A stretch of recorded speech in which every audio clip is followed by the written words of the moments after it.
آپ کا Islamic studies کے حوالے سے سب سے پہلے آپ اس کو نوٹ کریں. دارالندوا the parliament house of Quraysh situated in the city of Mecca. Pre Islamic Arabia.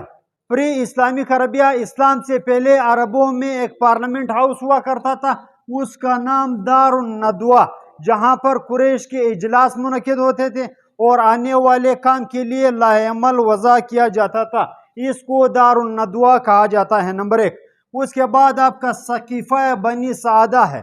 The parliament house of Yathrib. The parliament house of Yathrib. Yathrib بھی اس طرح لکھا جاتا ہے YATHRIB Yathrib. The parliament house of Yathrib in pre Islamic Arabia. اسلام سے پہلے یثرب میں یا مدینہ میں جو انصار کا پارلیمنٹ ہاؤس تھا اس کو پھر سقیفہ بنی سعدہ کہا جاتا تھا. دو الگ الگ شہر ہیں، دو الگ الگ ریاستیں ہیں، دو الگ الگ اسٹیٹ ہیں، مدینہ اور مکہ. مکہ کا پارلیمنٹ ہاؤس دارالندوا کہلاتا تھا جس کا ہیڈ ابو جہل تھا، اور آپ کے سقیفہ بنی سعدہ یہ پارلیمنٹ ہاؤس تھا انصار کا یا مدینہ والوں کا، اور اس کا ہیڈ آف اسٹیٹ اوس یا خزرج سے لیا جاتا تھا. واقعہ افق سے کیا مراد ہے؟ واقعہ افق یہ وہ واقعہ ہے جس میں منافقین نے، جس میں ہائپوکریٹس نے، ہائپوکریٹس کہتے ہیں منافقین کو، ہائپوکریٹس، جس میں ہائپوکریٹس نے حضرت عائشہ رضی اللہ تعالیٰ عنہ پر تہمت لگائی، اور اس تہمت کا رد اللہ تعالیٰ نے سورہ نور میں 10 آیاتیں باقاعدہ اتار کر حضرت عائشہ رضی اللہ تعالیٰ عنہ کی پاکی بیان کی. اس کو واقعہ افق کہا جاتا ہے. آپ سے پوچھا جا سکتا ہے ہائپوکریٹس کا سردار یا سرغنہ کون تھا؟ عبداللہ بن ابی. عبداللہ بن ابی یہ منافقین کا سردار سمجھا جاتا تھا. 5 پلرز آف اسلام.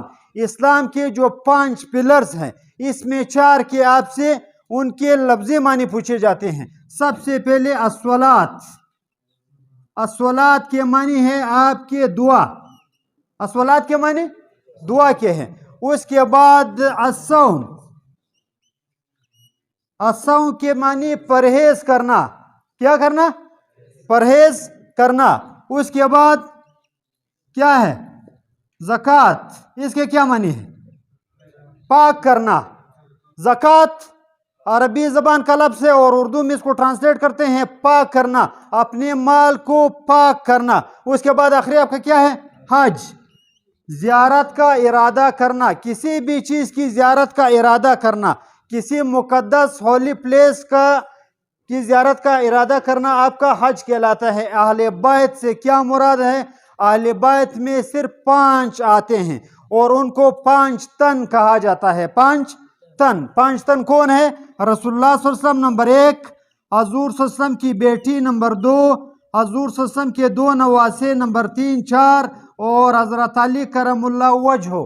یہ 5 تن اہل بیت میں شامل ہیں.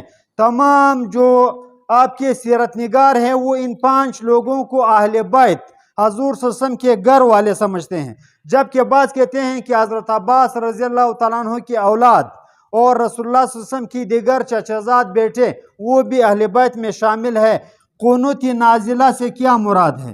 یہ وہ دعا ہے جو دشمن کو تباہ و برباد کرنے کے لیے حضور صلی اللہ علیہ وسلم نے مانگی تھی. اس کو قنوت نازلہ کہا جاتا ہے.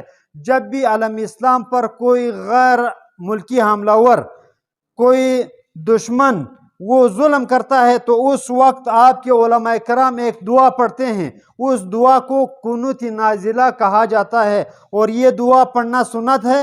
حضور صلی اللہ علیہ وسلم نے اس دعا کو پڑھا. اس دعا کو قنوت نازلہ کہا جاتا ہے. دا ڈور آف نالج. علم کا شعر ہوں، مدینہ کہتے ہیں شعر کو. میں علم کا شعر ہوں اور حضرت علی کرم اللہ وجہ اس کے باب ہیں. اس کے کیا ہے؟ اس کے باب ہیں یعنی دروازے ہیں. کربلا کا واقعہ کب ہوا؟ کربلا کے حوالے سے 61 ہجری کو، 61 ہجرت کا 61واں سال تھا. کربلا کا واقعہ ہوا کہاں پر؟ عراق اور مدینہ کے درمیان ایک علاقہ ہے جو دریائے دجلہ کے کنارے واقع ہے. یہاں پر ایک واقعہ ہوا. اس میں حضرت امام حسین رضی اللہ تعالیٰ عنہ اپنے 72 جانثاروں کے ساتھ شہید ہوئے۔ اس واقعے کو واقعہ کربلا اور 61 ہجری میں ہوا۔ اس میں واقعہ کربلا میں ٹوٹل 73 افراد تھے، 73 مرد تھے، باقی عورتیں تھیں۔ 73 مردوں میں 72 شہید ہوئے، ایک شخص باقی بچا، اور اس شخص کا کیا نام ہے؟ اس شخص کا نام امام زین العابدین ہے، جو حضرت امام حسین کے بیٹے ہیں، اور ان سے جو نسل چل نکلی ان کو آج کل سید کہا جاتا ہے۔ جو دنیا میں آپ کو سید نظر آ رہے ہیں وہ امام زین العابدین کی اولاد ہیں۔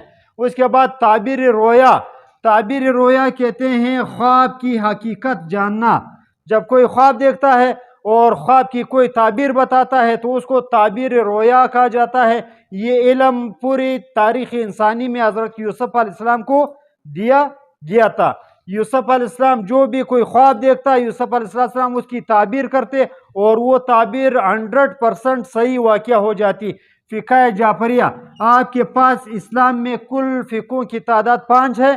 4 ہمارے فقہ ہیں جن کو اہل سنت والجماعت کے فقہ کہا جاتا ہے۔ اس میں فقہ حنفی، فقہ شافعی، فقہ حنبلی، فقہ مالکی، یہ ہمارے 4 فقہ ہیں۔ ایک شیعہ حضرات کا فقہ ہے، جو آپ کی اسلام میں شیعہ ہیں ان کا فقہ جعفریہ کہلاتا ہے۔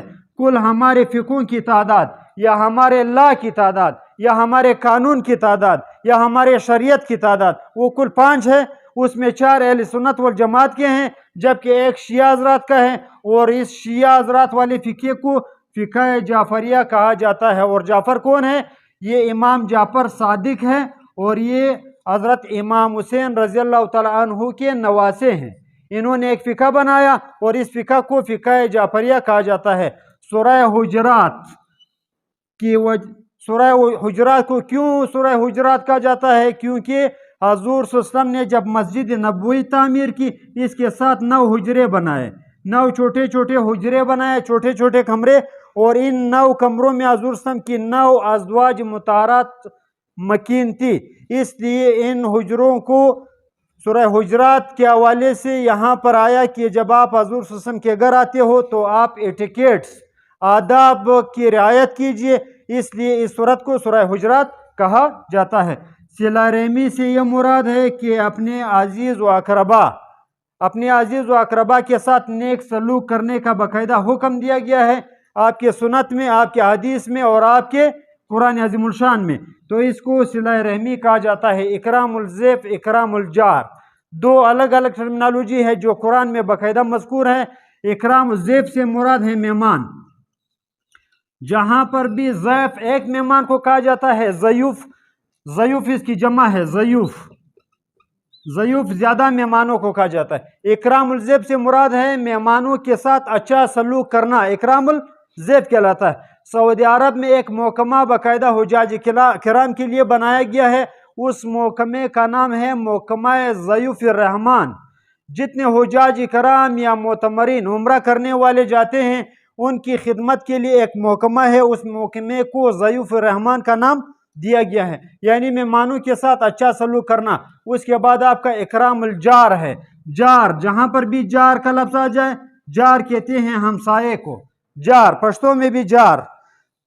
اکرام الجار، اپنے ہمسائے کے ساتھ اچھا سلوک کرنا آپ کی کتاب میں بھی موجود ہے، قرآن میں بھی موجود ہے، اور کبھی کبھار ٹرمینالوجی آ جاتی ہے، یہ آپ کا چھوٹا سا سوال بن جاتا ہے 2 نمبر کا۔ اکرام الجار سے کیا مراد ہے؟ اکرام الجار سے مراد ہے اپنے ہمسائے کے ساتھ نیک سلوک کرنا۔